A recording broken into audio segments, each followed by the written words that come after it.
evening and welcome to Newswatch on this Wednesday, the second day of June 2021. Thank you for choosing Hope TV, where you look and live. My name is Tess Njenga and our sign language interpreter is Boniface Murithi. These are the day's stories.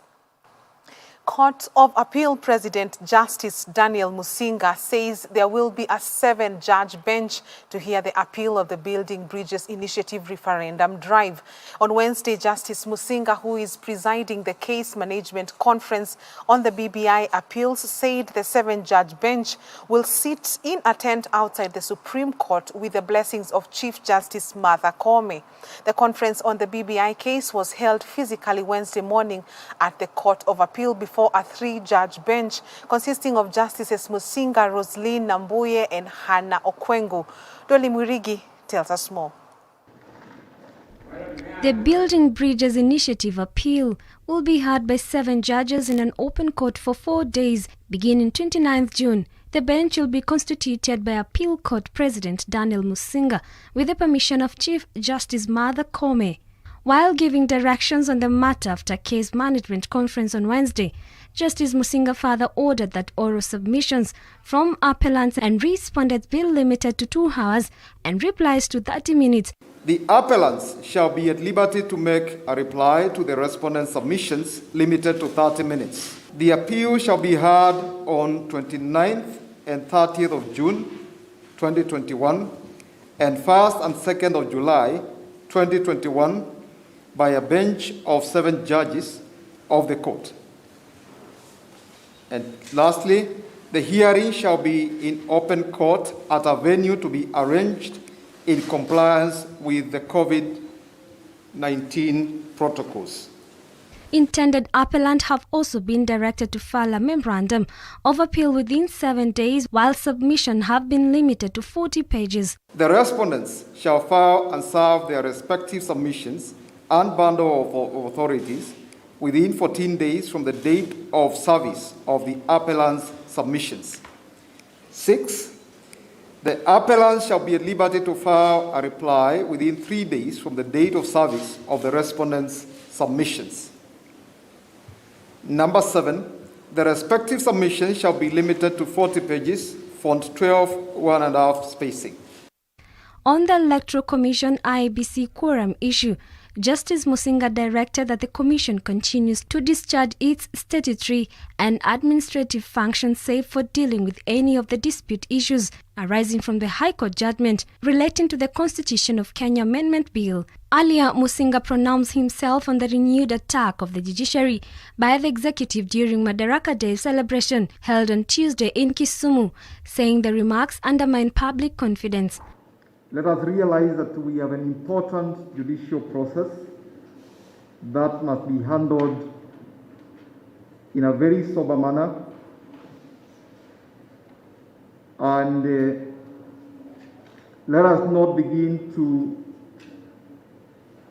as it were, prosecute or defend our respective positions outside there in the media. Please allow the court to make a fair, properly informed decision without unnecessary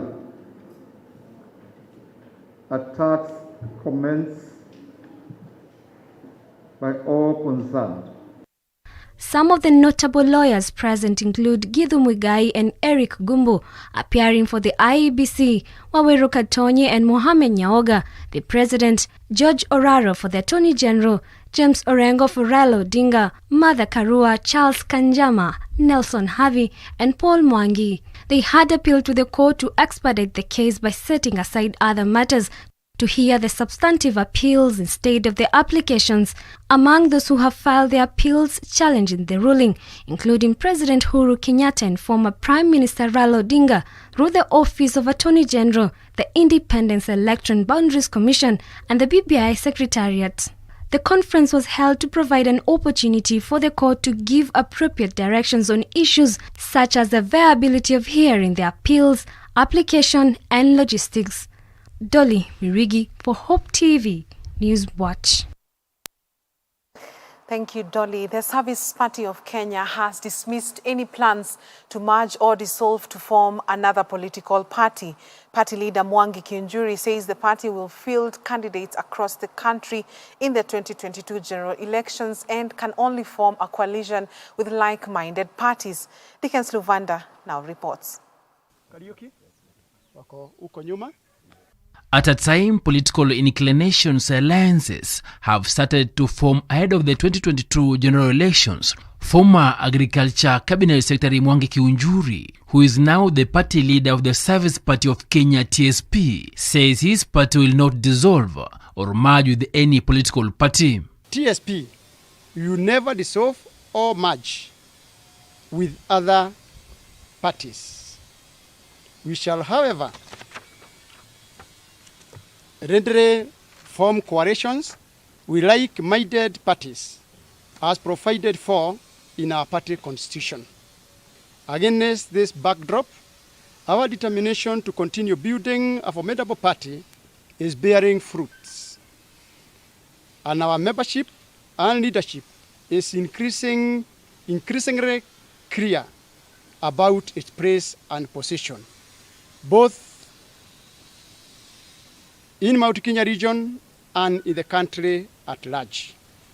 Kiunjuri, who subscribes to the Deputy President William Ruto-linked United Democratic Alliance UDA party, dismissed recent statements by the UDA Secretary General Veronica Maina that there were plans to merge the two parties.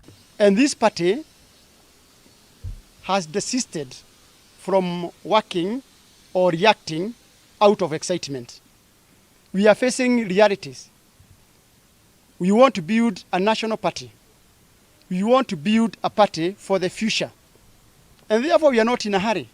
Kiunjuri, who has previously been touted as one of the leaders who may deputize DP Ruto come 2022 in the race to State House, has as well been in a campaign to be the next Mount Kenya kingpin after President Uhuru's exit. The Service Party appeals to leaders from Mount Kenya to form a front through which they can negotiate for the interests of the people, even though they may differ politically. Our people and their interests are supreme. We must not let any artificial divisions to sidetrack us. TSP, which is almost 1 year older, has now picked former Commissioner of the Interim Independent Boundaries Review Commission, Dr. Mwenda Makathimu, as the party Secretary General, and former Gishugu Member of Parliament Njogu Barua as his deputy, as the party prepares for the 2022 general elections. As we approach the general elections, the National Governing Council, which met this morning, has endorsed Dr. Mwenda Makathimu as the party's Secretary General and Dr. Njogu Barua as his deputy. Dr. Makathimu has previously served as a commissioner of the Interim Independent Boundary Review Commission and chair of the Institute of Surveys of Kenya. Dickens Luvanda, Hope TV News Watch. Thank you, Dickens, for that report. Now, Meru Governor Kiraitu Murungi has hinted at plans to ditch the ruling Jubilee Party ahead of the 2022 general elections to revive his alliance party of Kenya ahead of the next general election. Kiraitu's Bas Party was among 11 political outfits that folded to form Jubilee Party before the 2017 polls. Now again, they say once beaten, twice shy. And they say what you call experience is the total number of mistakes that one makes in their life. So sasa tutaunda ingine and we'll be together.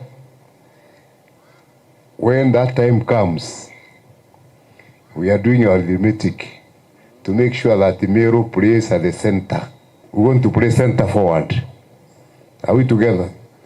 So all these arrangements we are making is to see how Meru community can play center forward in the coming government. Ile itakuja. One thing I want to be very careful about is not to take Meru people into opposition.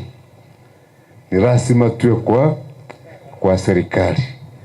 And Njuri Ncheke is very careful. Njuri Ncheke says it is supposed the government of the day. Tutakuwa kwa hiyo serikali, hiyo itakuja. We are doing all arithmetic to make sure we are there. Watu wanakutana Nairobi kupanga vile mambo itakuwa baada ya Uhuru kustaafu. So there's something to worry about.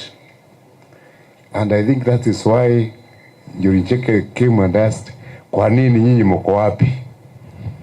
And Kiraitu Murungi, I said, I think I have served the nation. Now I want to serve Meru. Sitaki wanipeleke huko tena. I want to spend my energies here making Meru great. And I don't think I've finished my work. Mavoko MP Patrick Makau has announced that former Kibwezi MP Kalembe Ndile, who died in Nairobi on Sunday, will be buried on Friday, June 11th at his Buinzao, home in Makueni County. The announcement was made today after the Mavoko MP attended a funeral preparation meeting. The meeting held in Machakos town was also attended by Kalembe Ndile's relatives, Makueni woman representative Rose Museo and Kibwezi West MP Patrick Musimba. Kalembe Ndile, who served as the Member of Parliament from 2002 to 2007, died while receiving treatment at the Nairobi Hospital for complications related to pancreatic cancer.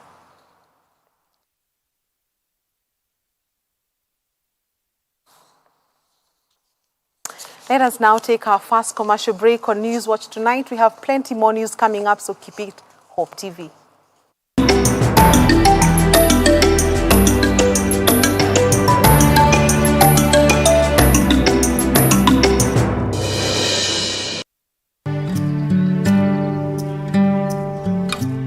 Join John Cousin every weekday as he takes us on a journey through the Bible. Whoever shall seek to save his life, if you go back to living for yourself, you're going to lose it. But whoever shall lose his life, give up his life for my sake, he shall preserve it. Enjoy interesting, knowledge-packed, yet simple teachings through his humor and in-depth understanding of God's Word. The last people that tried to put God in a box, literally, he rose again. He wouldn't stay in their compartment. If God was small enough for me to figure out, he wouldn't be big enough for me to worship. Tune in to Hope TV for John Cousin every 10 p.m., 4 a.m., and 10 a.m. weekdays on Hope TV, where you look and live.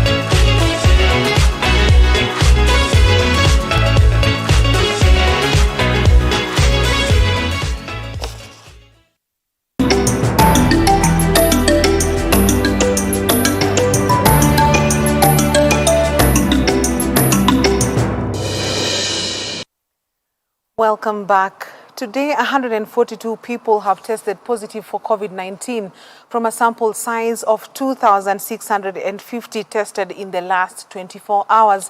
The positivity rate is now at 5.4%. Total confirmed positive cases are now 171,226, and cumulative tests so far conducted at 1,818,416.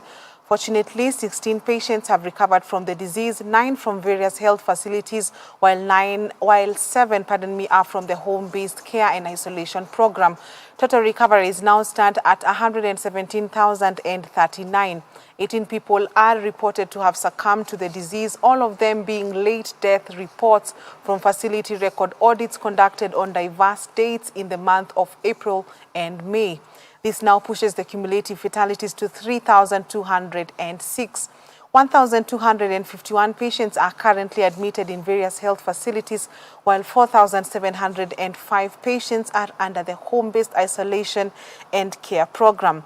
92 patients are in the ICU, 21 of whom are on ventilatory support and 54 on supplemental oxygen.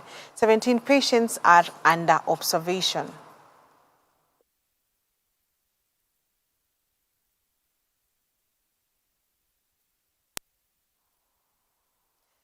The Acting Director General in the Ministry of Health, Dr. Patrick Amoth, has been appointed as chairperson of the World Health Organization WHO Executive Board.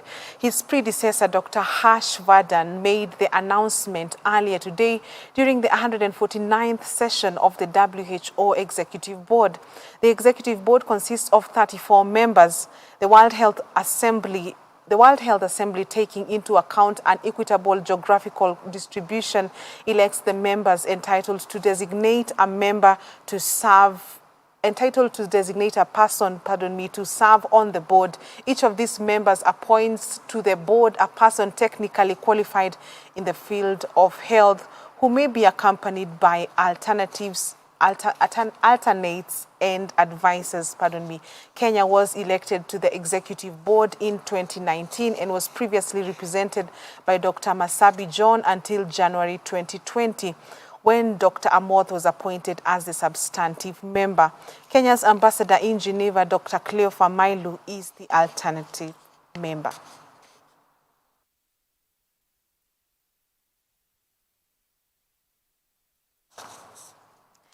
Let's cross borders now. Ugandan Minister Katumba Wamala, who survived an assassination attempt on Tuesday, has thanked the rider of a motorcycle taxi for taking him to hospital in the capital, Kampala.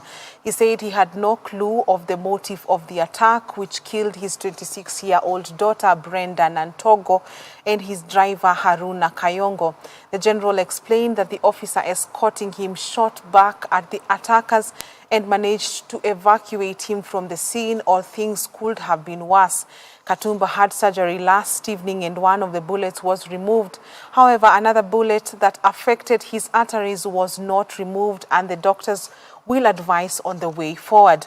Ugandan President Yoweri Museveni has vowed to defeat the criminals who shot and wounded General Wamala.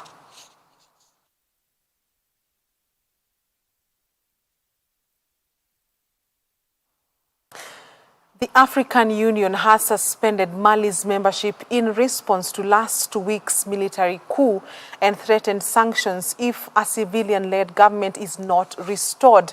The military arrested interim President Bando and Prime Minister Mokhtar Owen last week and pressured them to resign, derailing a transition to democratic elections after another military coup last August ousted the previous administration. Former Vice President Assimi Goita, a colonel who led the August coup and last week's revolt, was declared president on Friday.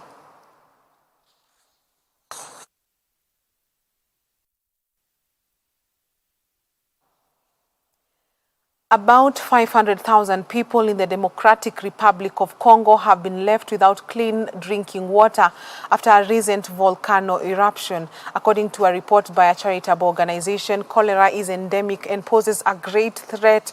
Hence, there is an urgent need to provide people in the eastern city of Goma with safe drinking water. A reservoir and pipes were damaged when Mount Nyiragongo erupted on 22nd May. Hundreds of thousands of people are still unable to return to their homes. Mount Nyiragongo, 10 kilometers from Goma, spewed lava 10 days ago, killing 32 people. Many people were displaced after the eruption.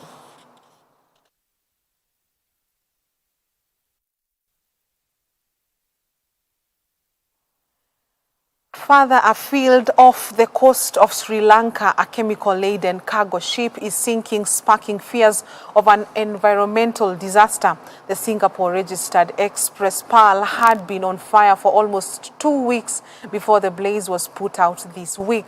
Hundreds of tons of oil from fuel tanks could leak into the sea if it sinks, devastating nearby marine life. The Sri Lankan and Indian navies had worked jointly over the past days in an attempt to put out the fire and prevent the ship from breaking up and sinking.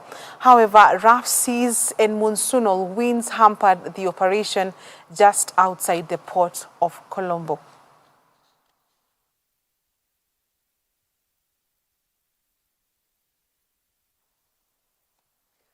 Let us take another short commercial break. Business and sports news is coming up.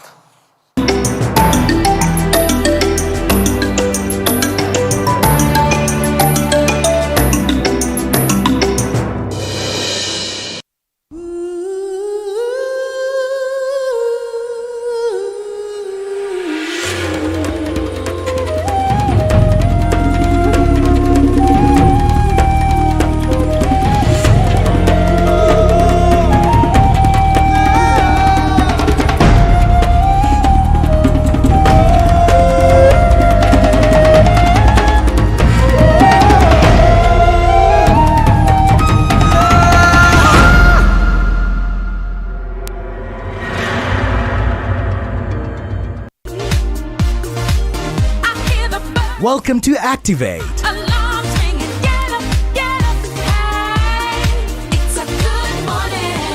a good morning. Good morning. Kickstart your day with George and Kerry on the Sweet Hour of Prayer. And welcome to Activate, this being the station where you listen and live Hope FM. From Nairobi to the world. Great music just for you. Activate. The only show that keeps you activated. Yes, indeed. Activate every weekday morning from 5 a.m. to 9 a.m. Only on Hope FM, where you listen and live. Hope TV is where you look and live, offering some of the best family entertainment programs with Christian movies, in-depth discussions, contemporary Christian worship, and testimony programs. Hope TV provides the life-transforming message of Jesus Christ. We deliver inspirational, informational, and motivational programming with special guests and unmatched teaching. When it comes to watching television, tune in to Hope TV, where you look and live.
Let's continue with business. Kenya's multi-billion shilling automotive industry is set to benefit from a new distributor in the market. Inchcape PLC, a UK-based multinational and automotive distributor, retailer, and a services company, has launched BMW Motorrad dealership.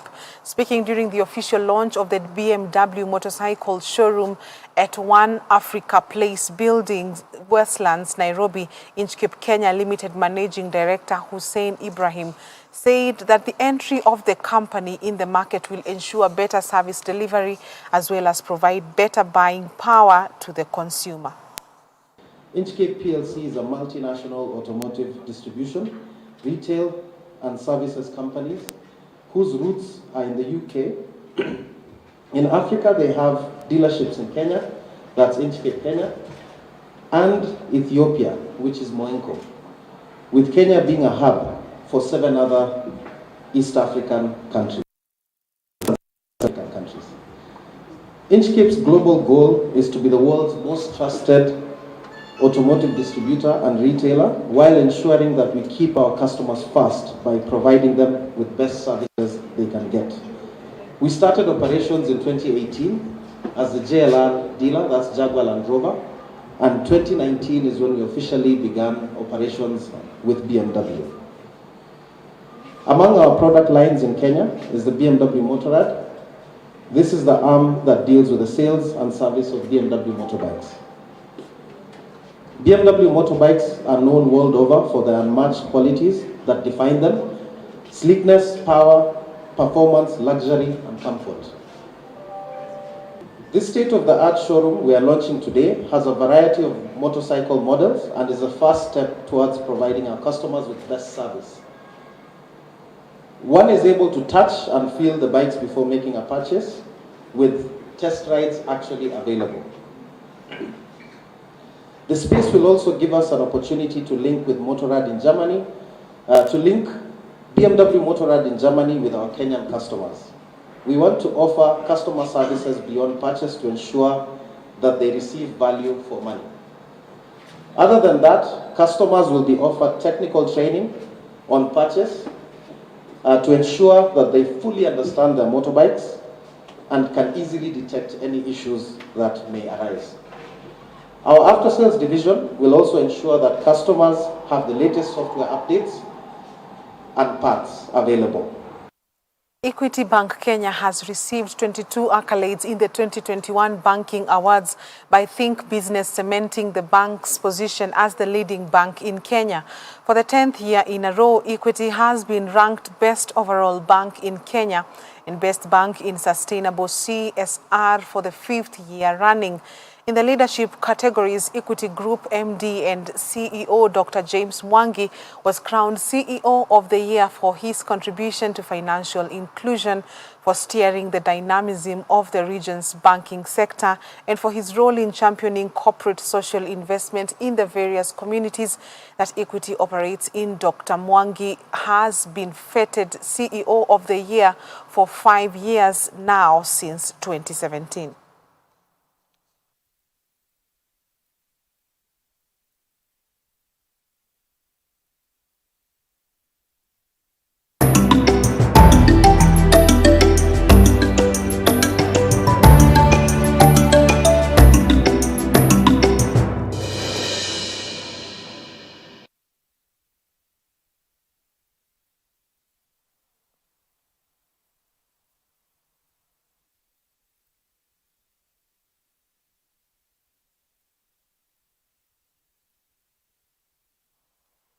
And in sports, Thika Queens striker Halima Dogos Adam says she is optimistic of bagging the Golden Boot at the culmination of Kenyan Women Premier League season. And Kenya midfielder Francis Kahata is back in the country after efforts to renew his contract with Simba SC hit a snag.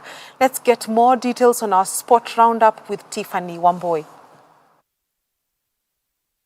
Thika Queen striker Halima alias Dogo Adam says she is optimistic of bagging the Golden Boot at the culmination of the Kenya Women Premier League season. Dogo, who rose from the St. John's Girls Kaloleni in Kilifi County to become one of the best strikers in the country, has so far netted 15 goals, putting Thika on top of Zone A League with 36 points after rounds of 12. Halima is joint top scorer with Vihiga Queens forward Terry Engesha and Violet Nanjala of Trans Nzoia Falcons, as Ruth Chebungei from Wadadia follows in that order with 12 goals. Kenya midfielder Francis Kahata is back in the country after efforts to renew his contract with Simba Sports Club hit a snag. The former Gor Mahia midfielder, who joined Msimbazi Giants in the 2019-2020 season as a free agent, has already returned to the country amid reports he may not return to the club. Kahata is among the 5 players whose contracts at the reigning champions comes to an end at the end of the season. Kahata was recently cut off from the squad registered for the mainland Premier League and was replaced by Zimbabwean Perfect Chikwende, who joined Simba during the mid-transfer window this season. Former Kenyan international Zablon Amanaka will be laid to rest on Saturday 5th June at his rural home in Vihiga County. Amanaka was found dead at his house in Mwiki last Saturday. A post-mortem conducted yesterday by government pathologist Dorothy Njeru disclosed that the former towering defender succumbed to heart-related complications. Amanaka is survived by 1 wife and 3 daughters. Amanaka made 15 appearances for the national team during his career that saw him turn out for Kenya Pipeline, Osirian Fastac, Kenya Breweries, AFC Leopards, Thika United, Mahakama, among other teams. Outside the country, he played in Seychelles, Oman, India and Bosnia. World number 1 Novak Djokovic hailed Naomi Osaka as brave and bold for withdrawing from the French Open and revealing her struggles with anxiety and depression. Osaka, the 23-year-old world number 2 and 4-time major winner, said she will take a break from tennis, putting her participation at Wimbledon and her home Olympics at risk. She was fined $15,000 and threatened with disqualification from Roland Garros after she refused to honor mandatory media commitments. Osaka said her mental health struggles began in 2018 when she won the first of her 4 majors at the United States Open in a controversial final against Serena Williams. Djokovic also hinted at the generational shift in the sport, where traditional mainstream media is often eclipsed by an athlete's own social media platform. With less than 2 weeks until they kick off their Euro 2020 campaign, the Netherlands and Scotland square off in a friendly in Portugal tonight. England will take part in the first of 2 Euro 2020 warm-up friendlies when they welcome Austria to the Riverside Stadium in Middlesbrough. France and Wales kick off their Euro 2020 preparations when they go head-to-head in a friendly battle at Nice Allianz Riviera. Germany and Denmark will lock horns this week in an international friendly ahead of the start of the European Championships. Reporting for Hope TV Newswatch, I'm Tiffany Wamboy. Thank you, Tiffany. And that sports roundup is where we conclude Newswatch tonight. Thank you for watching. My name is Tess Njenga and our sign language interpreter is Boniface Murithi. See you tomorrow, same place, same time. Have a good night. God bless you.